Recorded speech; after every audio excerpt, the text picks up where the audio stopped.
फतेहपुर में पत्नी ने 60,000 की सुपारी देकर अपने पति की हत्या करा दी। पत्नी का एक महिला से समलैंगिक संबंध थे।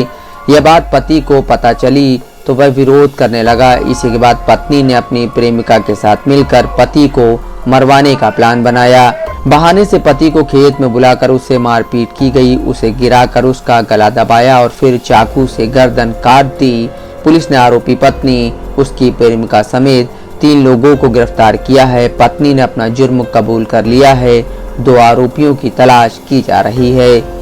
मामला असोथर थाना क्षेत्र का है। 14 जनवरी को टीकर गांव में किसान सुमेर सिंह का अरहर के खेत में शव मिला था। उनकी गला काट कर हत्या कर दी गई थी। मामले में पुलिस ने केस दर्ज कर जांच शुरू की।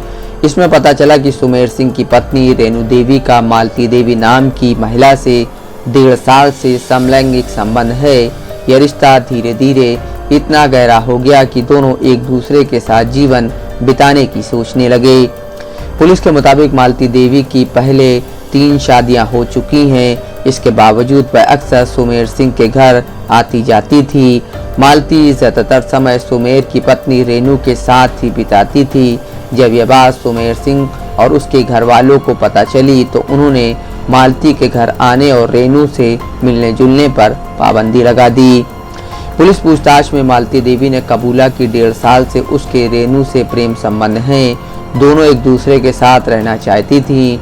मालती की पूर्व में 3 शादियां हुई हैं। तीनों पतियों से अलग मालती 9 साल के पुत्र के साथ गांव में रहती है। एसपी अनूप सिंह ने बताया, मालती देवी ने चोरी छिपे रेणु देवी को एक छोटा कीपैड मोबाइल फोन दिया था। इसी मोबाइल के जरिए दोनों के बीच लगातार फोन पर बातचीत होती रही। बातचीत के दौरान ही सुमेर सिंह को रास्ते से हटाने की साजिश रची गई। 14 जनवरी को असोथा थाना के टीकर गांव में एक सुमेर सिंह है जिनकी गला काट करके हत्या कर दी गई थी। डेड बॉडी बरामद हुई थी। घटना पर पुलिस गई थी। इसकी जो है सभी पहलुओं पर जांच पड़ताल की गई तो ये पता चला कि घटना में जो है 2 लोग जो है इन्होंने इसको घटना की योजना बनाई और 3 लोगों ने घटना को अंजाम दिया। जो घटना की योजना बनाने में है उसमें मृतक की पत्नी भी थी और पत्नी की एक महिला मित्र थी जिसके साथ उसके प्रेम संबंध थे, जिसका नाम मालती है। और मालती ने अपने हाथ पे टैटू भी करा रखा था मृतक की पत्नी के नाम पर। इन दोनों के प्रेम संबंध के बारे में मृतक को जानकारी हो गई थी और इसका विरोध करता था और अपनी पत्नी से मारपीट भी करता था। और जो मालती का जो पहले जो मृतक के घर में आना जाना था और जो उसकी पत्नी से मेल मुलाकात थी वो भी बंद कर दी थी उसने। इस दरमियान मालती ने एक जो है छोटा मोबाइल फोन कीपैड का मृतक की पत्नी को उपलब्ध कराया था जिससे दोनों आपस में बातचीत करते थे, लेकिन आपस में मिल नहीं पाते थे। इसी वजह से उन लोगों ने ये प्लान बनाया कि हम अपने सुमेर सिंह की हत्या करवा देते हैं और उसके बाद हम लोग स्वतंत्र रूप से एक दूसरे से मिल सकते हैं और साथ रह सकते हैं। इसी के क्रम में मालती का एक जो है नोन पर्सन था जो कि ई रिक्शा चालक है, जितेंद्र, उसने उससे संपर्क किया और 60,000 में उसकी हत्या की बात का सौदा तय हुआ, जिसमें 8,000 रुपया रेणु के मालती के माध्यम से जो रेणु ने दिया था वो जितेंद्र को दिया गया। जितेंद्र अपने 2 अन्य साथियों जिनके नाम राजू सोनकर और राम प्रकाश उर्फ मद्दू हैं उसके साथ उन्होंने घटना को अंजाम दिया।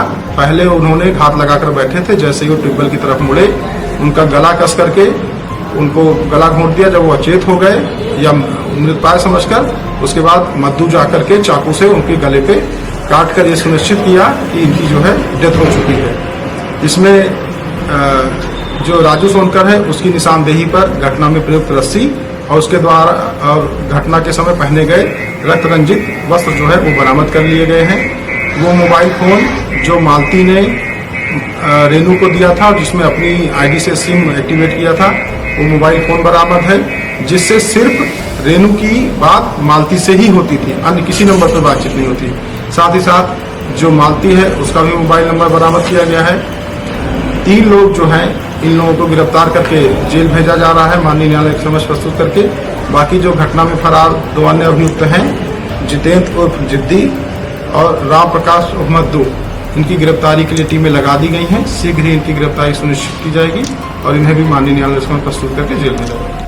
हत्या की साजिश को अंजाम देने के लिए मालती ने अपने पुराने परिचित जितेंद्र गुप्ता उर्फ जिद्दी से संपर्क किया। सुमेर सिंह की हत्या की सुपारी कुल 60,000 रुपए में तय हुई। इसमें से 8,000 रुपए रेणु देवी ने मालती के जरिए जितेंद्र को दिए। बाकी रकम हत्या होने के बाद देने की बात तय हुई। घटना वाले दिन जितेंद्र गुप्ता अपने साथियों राजू सोनकर और राम प्रकाश के साथ पहले से घात लगाए बैठा था। जैसे ही सुमेर सिंह खेत पर पहुंचा, उन लोगों ने पहले रस्सी से उसका गला दबाया, फिर चाकू से गला काट कर उसकी हत्या कर दी। इसके बाद शव को अरहर के खेत में ले जाकर फेंक दिया और भाग गए। पुलिस ने पूरे षड्यंत्र का पर्दाफाश करते हुए मालती देवी, सुमेर की पत्नी रेणु देवी और वारदात में शामिल राजू सोनकर को गिरफ्तार कर लिया। वहीं मुख्य साजिशकर्ता जितेंद्र गुप्ता उर्फ जिद्दी और उसका साथी राम प्रकाश फरार हैं। पुलिस ने गिरफ्तार आरोपियों से 3 मोबाइल फोन बरामद किए हैं। उनका इस्तेमाल साजिश रचने और आपसी बातचीत में किया गया था। इसके साथ ही हत्या में इस्तेमाल लाल रंग की रस्सी भी बरामद कर ली गई है। घटना के बाद से किसान के गायब मोबाइल और हत्या में इस्तेमाल चाकू का पुलिस सुराग नहीं लगा सकी है। पुलिस का दावा है कि हत्यारोपी जितेंद्र और राजू की तलाश की जा रही है। उन लोगों के पास किसान का मोबाइल और प्रयुक्त चाकू होने की संभावना है। Abhishek Tiwari, Dastak live news, Fatehpur.